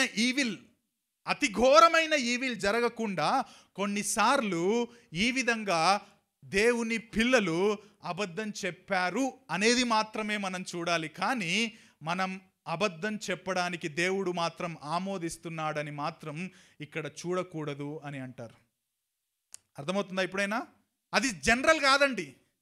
ఇంకో విషయం చెప్పనా, అసలు వాళ్ళు ఎవరి కోసం చేశారు? ఇప్పుడు కారిటెన్ భూమి వాళ్ళను సత్యం చెప్పింది అనుకో, ఆమెకి ఏమన్నా ప్రయోజనమా? ఆమెకి ఏమన్నా దొరుకుతుందా అండి? ఆమెకి ఏమన్నా ప్రమోషన్ వస్తుందా? హిట్లర్ పిలిపించి దండేసి దండం పెడతాడా? ఆమె స్వప్రయోజనం కోసం అబద్ధం ఆడలే, ఇతరులను కాపాడాలని, వాళ్ళను రక్షించాలని అబద్ధం ఆడింది. మంత్రసానులు వాళ్ళకేదో మేలు జరుగుతుందని చేశారా? కాదు, ఆ చిన్న పిల్లల్ని కాపాడాలని వాళ్ళు అబద్ధం చెప్పారు అక్కడ. అది సాధారణంగా జరిగేది కాదు, అది రేర్గా జరిగేది. అటువంటి సిచ్యువేషన్లో అబద్ధం ఆడినట్టుగానే మనం వాళ్ళని చూడాలి, కానీ దేవుడు దాన్ని ఆమోదించినట్టుగా, దేవుడు పర్లేదు అన్నట్టుగా మాత్రం దాన్ని మనం చూడొద్దు అని చాలామంది బైబిల్ పండితులు చెబుతారు. మీ అందరికీ తెలుసు అబ్రహాం కూడా అబద్ధం ఆడిండా లేదా? అంటే హాఫ్ సిస్టర్ అన్నాడు, హాఫ్ సిస్టర్ అనలే, సిస్టరే కానీ ఆమె హాఫ్ సిస్టర్, అంటే పూర్తిగా చెప్పకుండా సగం సగం అని చెప్పిండు, కొంచెం ట్రిక్కీ అనమాట. అబ్రహాము ఎక్కడది 12వ అధ్యాయం, ఆదికాండం 12వ అధ్యాయంలో మరి ఫరో దగ్గర ఉంటుంది. ఆదికాండం 20వ అధ్యాయంలో కూడా అబీమెలెకు దగ్గర ఉంటుంది. ఆదికాండం 12 ఒక్కసారి తీయండి, మనం క్లోజ్ చేద్దాం. ఆదికాండం 12వ అధ్యాయం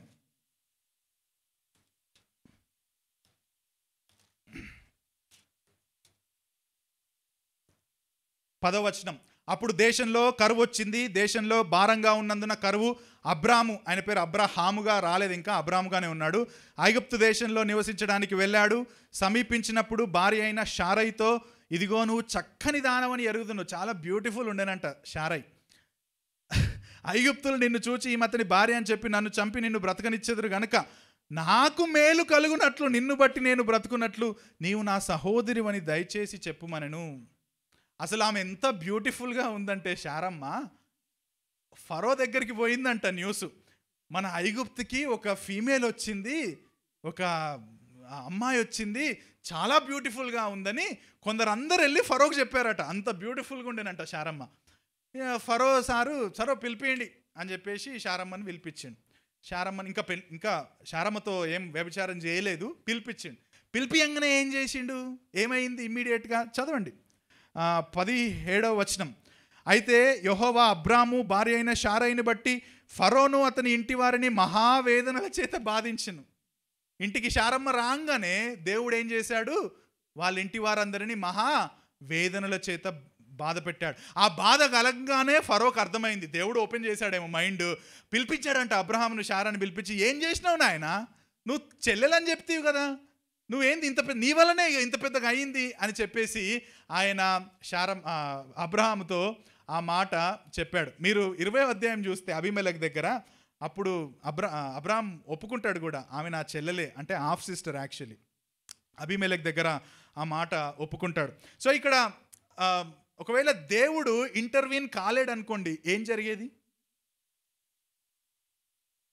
దేవుడు వాళ్ళను మహాశ్రమల అంటే వేదనలు ఫరోకి కలిగించలేడు అనుకో, ఏం జరిగేది? అబ్రహాము శారమ్మ ఫరో భార్య అయిపోయేది కదా, ఆమెతో వ్యభిచారం చేసేవాడు. అప్పుడు మరి దేవుడిచ్చిన వాగ్దానం ఏమయ్యేది? దేవుడు అదే 12వ అధ్యాయం 2వ వచనం చూడండి, మీకు పైకి రండి. 12వ అధ్యాయంలో దేవుడు ఏమన్నాడు, నిన్ను గొప్ప జనముగా చేసి నిన్ను ఆశీర్వదించి నీ నామమును గొప్ప చేయుదును, నీవు ఆశీర్వాదముగా ఉందువు. ఎట్లా చేస్తాడు గొప్ప జనంగా భార్య లేకపోతే? అబ్రహాము మనకు విశ్వాసులకు తండ్రి కదండి, ఇప్పుడు ఆ తండ్రి కింద మనందరం వచ్చాం కదండి, మరి ఆయనను గొప్ప చేస్తానని ఆల్రెడీ వాగ్దానం ఇచ్చిండు. ఇక్కడనేమో శారమ్మకు ఆమె భార్య అయిందనుకో, ఎట్లా చేస్తాడు?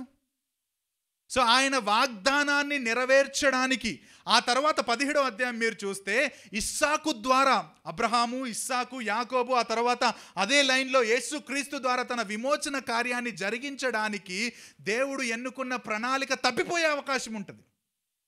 సో దేవుడు తన రిడెంప్టివ్ ప్లాన్లో భాగంగా ఇంటర్వీన్ అయ్యి ఏం చేశాడంటే సారమ్మతో ఫరో సారాతో వ్యభిచారం చేయకుండా అక్కడ కాపాడాడు. అబద్ధం ఆడాడు మనోడు, అది వైట్ లై అంటారు కొన్నిసార్లు, అంటే సత్యాన్ని పూర్తిగా చెప్పకుండా మసిపూసి మారేడుకాయ చేసి చెప్పడం అనమాట. డైరెక్ట్గా చెప్పాం కొన్నిసార్లు, బాధపడతారని కొద్దిగా ఏదో మసాలా వేసి చెప్తాం కొన్నిసార్లు, even that is also sin. So దేవుడు దాన్ని ఏమో ఆమోదించలేడు, అబ్రహాం మంచిగా చేసిండని ఆమోదించలేడు అక్కడ. ఈవెన్ ద గ్రేటెస్ట్ పర్సన్ విశ్వాసులకు తండ్రి అయిన అబ్రహాము కూడా పాపం చేశాడని తీసుకోవాలి మనం. అట్లా తీసుకోవాలి, కానీ దేవుడు దాన్ని ఆమోదించినట్టుగా తీసుకోవద్దు మనం. సిన్ ఇస్ సిన్ అంతే. కానీ దేవుడు కొన్నిసార్లు ఆ పాపాన్ని కూడా తన ప్రణాళికను నెరవేర్చడానికి వాడుకున్నాడు అంతే. తన ప్రణాళికను నెరవేర్చడానికి ఆ వ్యక్తి చేసిన పాపాన్ని వాడుకున్నట్టుగా చూడాలి, కానీ దేవుడు దాన్ని ఆమోదించినట్టుగా మాత్రం దాన్ని అసలు బేసికల్గా ఎందుకు అబద్ధం ఆడాడు? 12వ అధ్యాయం 20 అధ్యాయాలు ఎందుకు అబద్ధం ఆడాడండి? మళ్ళీ ఓ బాబు, అమ్మ నువ్వు మంచుతున్నావు, నిన్ను చూసిరంటే ఏం చేస్తారు? నన్ను చంపి ఈమెను భార్యగా సో ఈయన ప్రొటెక్ట్ చేయనా లేదా భార్యను?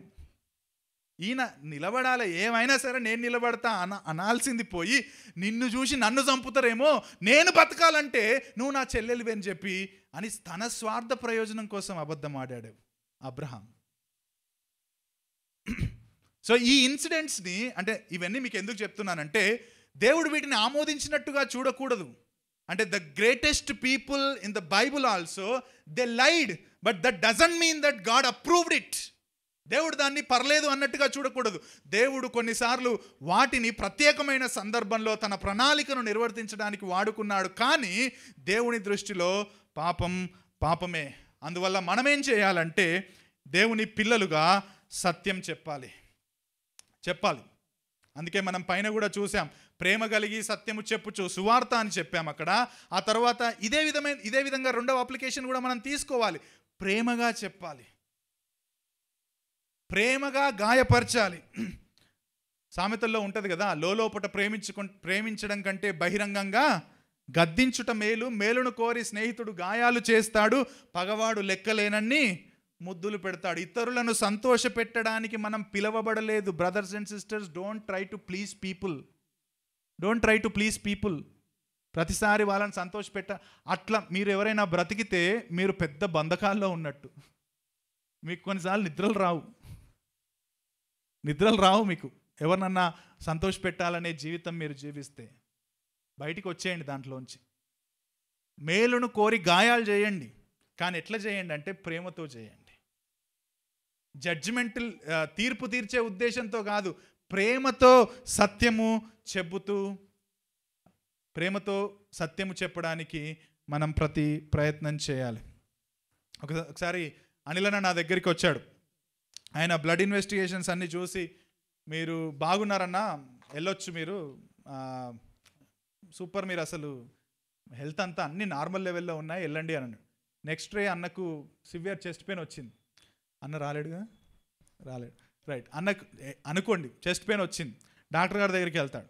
డాక్టర్ గారు అన్నారంట, ఇంకో డాక్టర్ అప్పుడు నేను అవైలబుల్ లేను, ఇంకో డాక్టర్ దగ్గరికి వెళ్తే డాక్టర్ గారు అన్నారంట, ఏంటండి మీకు హార్ట్ అటాక్ సిమ్టమ్స్ వస్తున్నాయి, ఇది ఇప్పటిది కాదు, చాలా 2-3 డేస్ నుంచి ఉన్నట్టుంది, మీకు ముందే రావద్దా మీరు, చాలా సీరియస్ సిచ్యువేషన్ ఉంది ఇప్పుడు అన్నాను అనుకోండి. అప్పుడు అనిల్ అన్న లేకపోతే ధవనక్క నా దగ్గరికి వచ్చి, రీనా ఉన్నారా, మీరు ఉన్నారు కదా, రీనా నా దగ్గరికి వచ్చారు. అంకుల్ ఏంటి అంకుల్ మీరు డాడీకి అట్లా బాగుందని చెప్పారు, నిన్న వస్తే డాక్టర్ గారేమో 3 రోజుల నుంచి ప్రాబ్లం ఉందని చెప్పారు అంటే, అవునా నాకు తెలుసు, కాకపోతే మిమ్మల్ని బాధ పెట్టడం ఎందుకులే, డాడీని బాధ పెట్టడం ఎందుకులే, నాకు డాడీ బాగా క్లోజ్ కదా, మేము అప్పుడప్పుడు మంచిగా బయటికి వెళ్తాం, కలిసి ఫెలోషిప్ చేస్తాం, మళ్ళీ డాడీ ఎక్కడ ఫీల్ అవుతాడో, డాడీ ఎక్కడ బాధపడతాడో ఏడుస్తాడో అని నాకు బాధ వేసింది, అందుకే చెప్పలేదు నాన్న అని రీనా నాకు చెప్తే, థ్యాంక్ యూ అంకుల్ అని వెళ్తారా? పిచ్చా అంకుల్ మీకు? అంత పెద్ద ప్రాబ్లం ఉంటే అట్లా ఎవరైనా చెప్తారా అంకుల్? చెయ్యి అని వెళ్తారు. ఎందుకంటే నేనేం చేశాను? అబద్ధం చెప్పాను. So don't try to please people, tell the truth. గాయం అవుతుంది, కానీ గాయం అయినా కానీ మనం మేలును కోరి గాయాలు చేస్తాం కాబట్టి మనం సత్యం చెప్పుదాం. అట్లా సత్యం చెప్పాలంటే డియర్ బ్రదర్స్ అండ్ సిస్టర్స్, ఇది చెప్పి నేను క్లోజ్ చేస్తాను. ఆ సత్యం చెప్పడానికి ముందే మనం సత్యం చెప్పాలి అని చెప్పి నిర్ణయం తీసుకోవాలి. సిచ్యువేషన్ వచ్చిన తర్వాత కాదండి, ముందే సత్యవంతులుగా ఉండడానికి మనం నిర్ణయం తీసుకోవాలి, ప్రార్థన చేయాలి. నేను ఫస్ట్ టైం వేరే దేశానికి పోవాలంటే ఏముండాలి? పాస్పోర్ట్. Sorry, right. పాస్పోర్ట్ కోసం అప్లై చేశా. జనరల్గా కానిస్టేబుల్ వస్తే చెక్కింగ్కి వస్తారు కదా, అప్పట్లో నేను ఎప్పుడో జమాన్లో చేసిన 10 ఏళ్ల కిందట అనుకుంటా. చేస్తే అప్పుడు డబ్బులు తీసుకునేవాళ్ళు. సో నాకేమో డబ్బులు ఇవ్వాలని లేదు, నాకు అస్సలు ఇవ్వాలని లేదు. సో నేను ఆయన వస్తున్నాడని చెప్తే ఇక ఆ 2 రోజుల నుంచి ప్రార్థన, దేవా ఆయన అడగొద్దు నేను ఇవ్వద్దు, ఆయన అడగొద్దు నేను ఇవ్వద్దు, ఆయన అడగొద్దు నేను ఇవ్వద్దు. సో ప్రార్థన చేశా. మొత్తానికి వచ్చాడు. ఆ దినం రానే వచ్చింది. సో చూశాడు, అంతా చూసిన తర్వాత అడిగినట్టున్నాడు. అంటే సార్ ఏమన్నా అంటే, ఐఎమ్ సారీ అండి, నేను క్రైస్తవుని, నేను అటువంటిది ఏమి ఇవ్వాలనుకోవట్లేదు అంటే, మీరు చూడండి, చూసి చేయండి అని అంటే మొత్తం చూసి సరే సార్ పర్లేదు సార్, ఓకే సార్ ఓకే అని చెప్పేసి వెళ్ళిపోయాడు. ఇక నాకు ఎంత సంతోషమో లోపల. సో అంటే ఎందుకు చెప్తున్నానంటే, ఆయన వచ్చినాక కాదు, ఇప్పుడు ఆయన కానిస్టేబుల్ వచ్చినప్పుడు తీసుకోవాలి నిర్ణయం. నేను ఎప్పుడు తీసుకున్నా అంటే, నేను ఏదైనా సరే సత్యం చెప్తా, నేను ఇవ్వనని డైరెక్ట్గా చెప్తా. తర్వాత రండి, తర్వాత చూద్దామని మసిపూసి మారేడుకాయ చేసి నేను క్రైస్తవుని, నేను ఇవ్వను అని చెప్పి డైరెక్ట్ చెప్తా అని 2 days నుంచే నేను ఒక నిర్ణయం తీసుకొని దేవునికి ప్రార్థన చేశాను. సో పాయింట్ ఏంటంటే, if you really want to speak the truth, ask God.